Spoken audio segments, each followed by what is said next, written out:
أعوذ بالله من الشيطان الرجيم بسم الله الرحمن الرحيم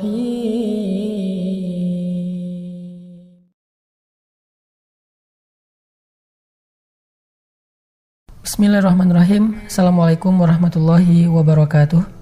Teman-teman sekalian, kita alhamdulillah sudah masuk kepada hari keempat dari bulan suci Ramadan. Gimana keadaan Ramadan kita hari ini? Masih semangat? Mudah-mudahan semua kita masih dalam keadaan semangat dan tetap happy menjalankan ibadah-ibadah bulan Ramadan. Hari ini kita akan bahas feeling good tentang Ramadan. Gimana caranya di bulan Ramadan kita tetap merasa nyaman walaupun mungkin dalam kondisi pandemi seperti sekarang ini kita nggak sampai drop semangat untuk beribadahnya atau semangat untuk beramal solehnya. Nah, ada beberapa tips yang diajarkan ulama kepada kita supaya kita dapat feeling good-nya, dapat semangatnya. Jadi Ramadan berasa seperti saat kita lagi liburan. Ramadan berasa seperti saat kita lagi jalan-jalan. Jadi semua aktiviti kita selama bulan Ramadan itu nggak dianggap sebagai cuman ibadah yang wajib, tetapi juga ibadah yang asik, yang nyaman, yang fun. Terus apa yang harus kita lakuin supaya Ramadan kita itu maksimal, tapi kita juga tetap feeling good, tetap merasa happy. Nah, di antara nasihat ulama supaya kita dapat feeling yang nyaman saat beribadah itu, kata para ulama, berakatlah dengan Allah Subhanahu wa taala. Jadi ketika kita beribadah, melakukan satu kebaikan, kita berakatnya sama Allah, jangan sama makhluk. Artinya kita belajar ngarepin kebaikan hanya kepada Allah, bukan kepada makhluk. Karena kalau misalnya kita ngarepin kebaikan atau penghargaannya dari makhluk, kita akan sering kecewa. Misalnya nih, kan ibadah bukan hanya sholat dan puasa ya, tapi juga termasuk amal soleh membantu orang lain, kita donasi, kita misalnya nolongin temen, kita sharing pulsa. Mungkin di antara teman-teman yang lagi work from home atau yang lagi kuliah online, belajar online, kekurangan pulsa nih, akhirnya kita sedekah pulsa untuk dia supaya dia bisa tetap online belajarnya di sekolah ataupun di kampus. Nah, tapi setelah kita bantu dia, kita tuh kayak gak dihargain gitu. Dia malah akrabnya sama teman kita yang lain, sama geng yang lain.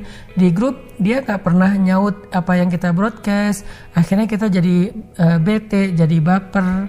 Nah, gimana caranya biar kita tetap feeling good, udah bantu orang lain dan gak nyesel? Caranya ketika awal kita melakukan kebaikan itu, cobalah untuk berakad dengan Allah. Saya bantu dia karena saya pengen Allah bantu saya. Saya melakukan ini untuk orang itu karena saya pengen Allah nanti ngelakuin itu untuk saya.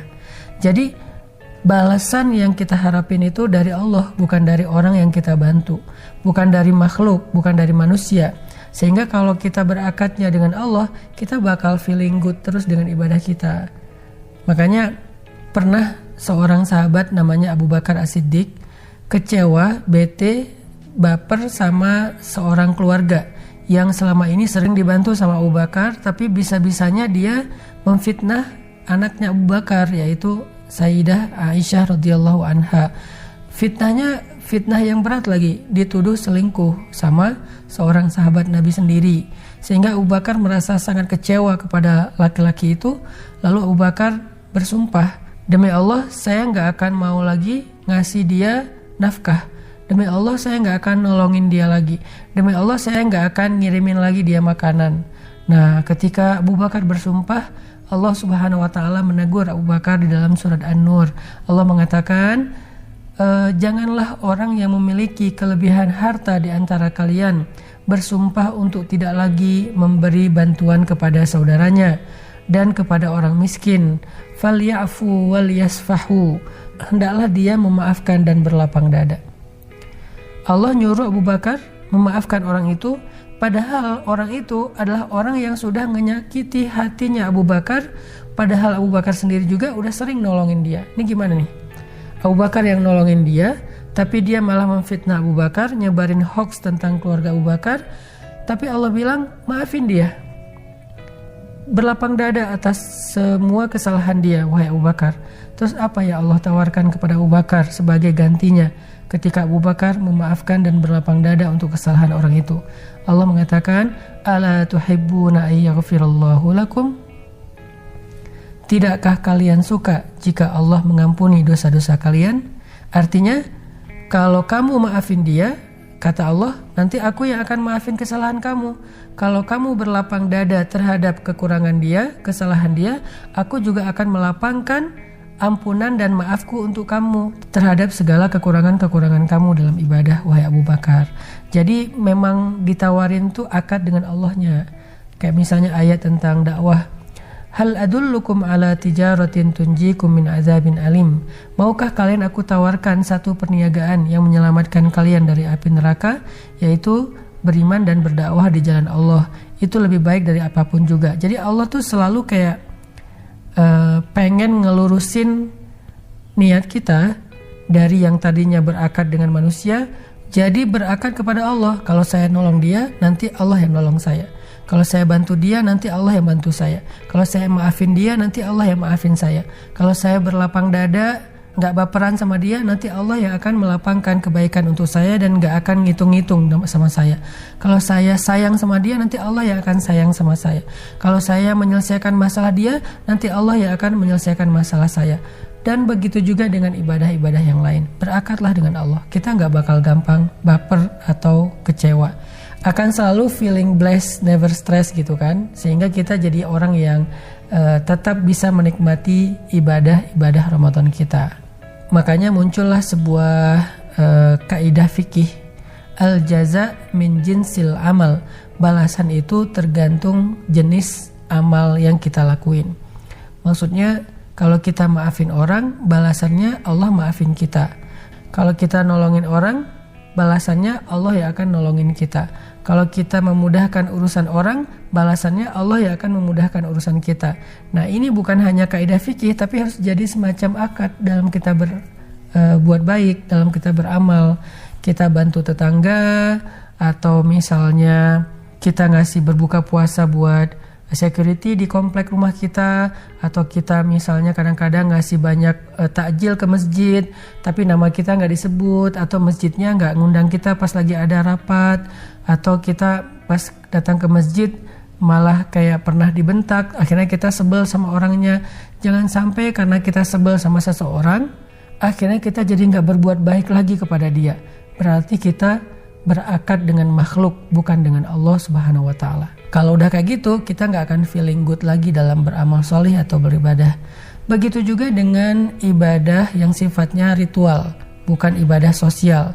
Ibadah ritual itu misalnya kayak kita sholat, kita ngaji, harus berakad dengan Allah. Kalau kita sholat dan ngaji berakad dengan makhluk, kita pasti nggak akan feeling good dalam ibadah itu. Berakad dengan Allah maksudnya apa? Kita jadiin sholat kita, ngaji kita, ibadah kita itu sebagai wasilah, tawasul untuk menjadi jalan kita dapat kebaikan dalam hidup. Bukan sebagai pencitraan, bukan sebagai status, bukan sebagai penghargaan. Kadang-kadang di keluarga ada tuh rasa sedikit ya, bahwa kita akan lebih semangat beribadah kalau dihargain. Sekedar kata-kata, wah hebat ya sholatnya, wah hebat ya bacaan Qur'annya, wah hebat ya hafalannya dan segala macam, kita jadi semangat kan. Itu pemikiran anak kecil sih. Makanya buat kita kalau pengen feeling good, nomor satu berakadlah dengan Allah doang, jangan dengan makhluk. Seorang istri nyiapin waktu berbuka untuk suaminya, berakadnya sama Allah. Suami mencari nafkah, menafkahi keluarganya, berakadnya dengan Allah. Tapi kalau dua-duanya berakad kepada makhluk, istri berakad kepada suami, suami berakad kepada istri, pasti dua-duanya gak akan selalu feeling good, akan mudah kecewa banget. Udah capek-capek nyiapin waktu berbuka, ternyata dia komplain gitu, misalnya kok cuman ini doang, kayaknya aku ngasih nafkah gede deh setiap bulan, kok masakannya cuman ini doang. Atau istri yang komplain tentang nafkah suami, kok cuman segini dapatnya, kan kebutuhan bulan Ramadan itu banyak, padahal suami udah pontang-panting di luar mencari nafkah walaupun yang dia bawa pulang cuman sedikit. Makanya jangan sampai rusak nih feeling good kita dalam beribadah dan beramal soleh gara-gara kita berakad dengan makhluk. Itu tips supaya kita feeling good dalam beribadah. Yang pertama yaitu berakad dengan Allah Subhanahu wa taala. Barakallah.